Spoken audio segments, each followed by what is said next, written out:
咧就要準備搬出去下一站啦。今日嘅早餐咧就係同啲 friend 將所有急凍嘢食鬼晒佢啊！咁呢個咧就係嗰個 Big Bang 批啦，咁佢就係牛肉芝士味嚟嘅，咁佢個芝士好足啦，牛肉又好香啦，薯水又好多。咁另外一款批咧，我哋就揀咗 Butter Chicken 嘅，咁佢個批咧都幾重牛油香啦，咁佢個咖喱香料味都幾重嘅，入邊嘅料又幾足喎。我本身咧臨走前咧就諗住揾阿橙貓 say bye bye 啦，咁不過就揾佢唔到。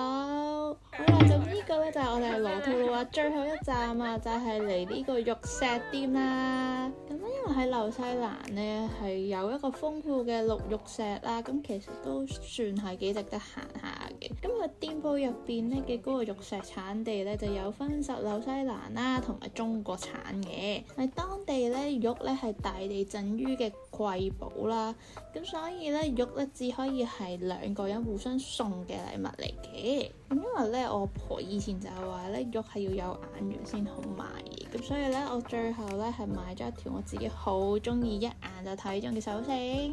咁依家咧我哋就由羅吐魯去威靈頓嘅，咁車程咧大概就6個鐘。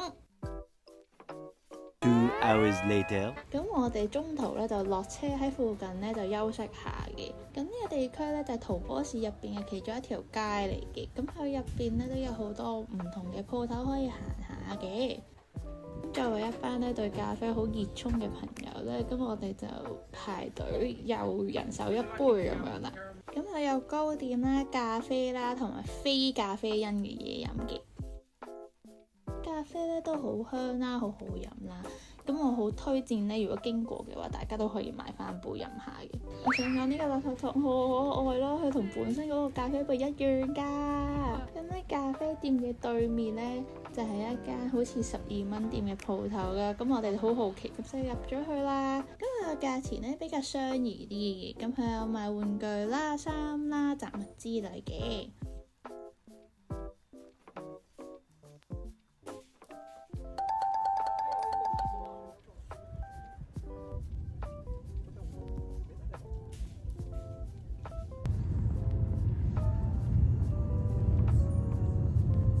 hours later， 咁咧依家咧我哋中途咧就停咗喺博物館嗰度手作休息嘅。咁呢個咧係一個戰爭博物館嚟嘅，咁可以了解翻咧紐西蘭嘅軍事歷史啦，同埋睇到一啲軍事收藏嘅。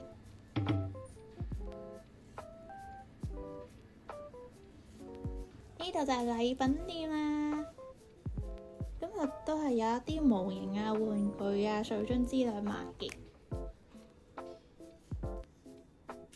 咁咧，佢仲有一間餐廳添。眨下眼咧，我哋就嚟到第3個停車嘅休息地方。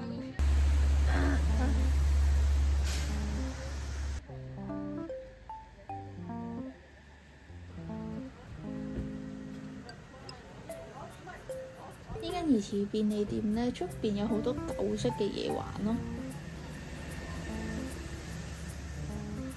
到去咧都睇得出係一間好 local 嘅一啲好似便利店嘅嘢啦。咁佢比起一間便利店咧，其實更加似一間小型嘅超級市場嘅。睇下幾舊式嗰個地下。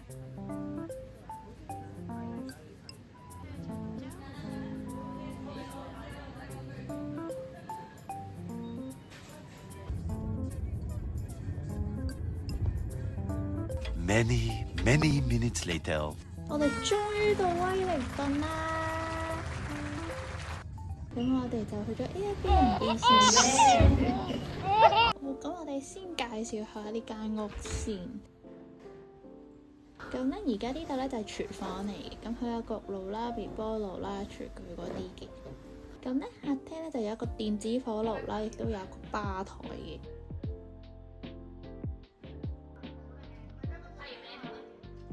咁呢個咧就係洗衣房啦，咁佢就係得洗衣機嘅啫，佢就冇烘乾機嘅。好，呢間係第一間嘅雙人房，咁呢間算係呢間屋入邊稍微細啲嘅雙人房嚟噶啦。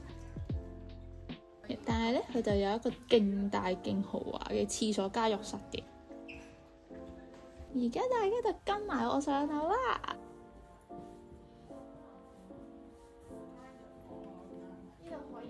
咁呢間咧就係3人房嚟，咁佢分別咧就有一張單人床啦同雙人床嘅。咁佢入邊咧就包咗一個廁所同浴室嘅。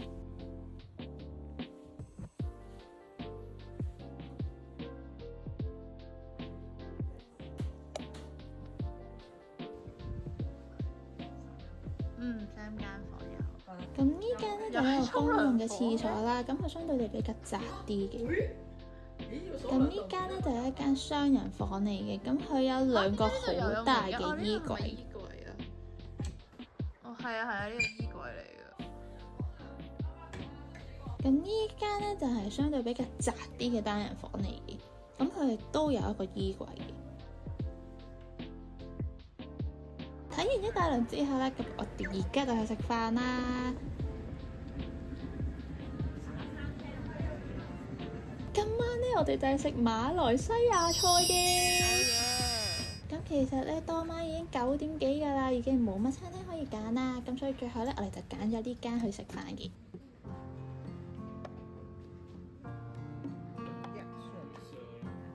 咁我嘅餐點種類都幾多啦。咁佢另外咧，其實仲有嘢飲嘅 menu 嘅。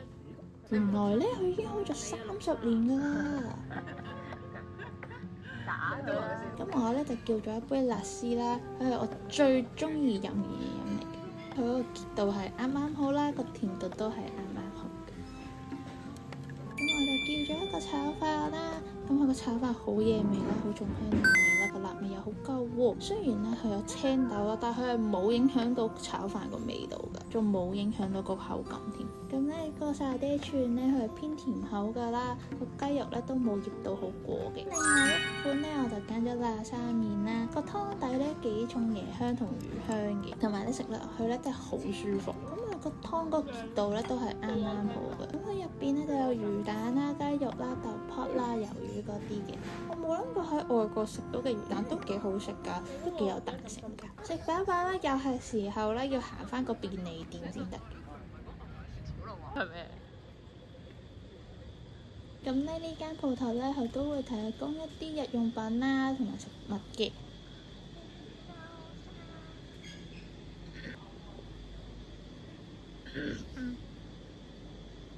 乜又係你哋啲貼堂啊？哦，冇諗過咧，佢竟然都有刮刮樂買咯。好啦，咁跟住咧，今晚咧係有晚間活動嘅，就係玩呢個 board game。咁我想講呢個卡坦島遊戲真係好好玩啊！然後玩咗2個鐘。多謝大家收睇。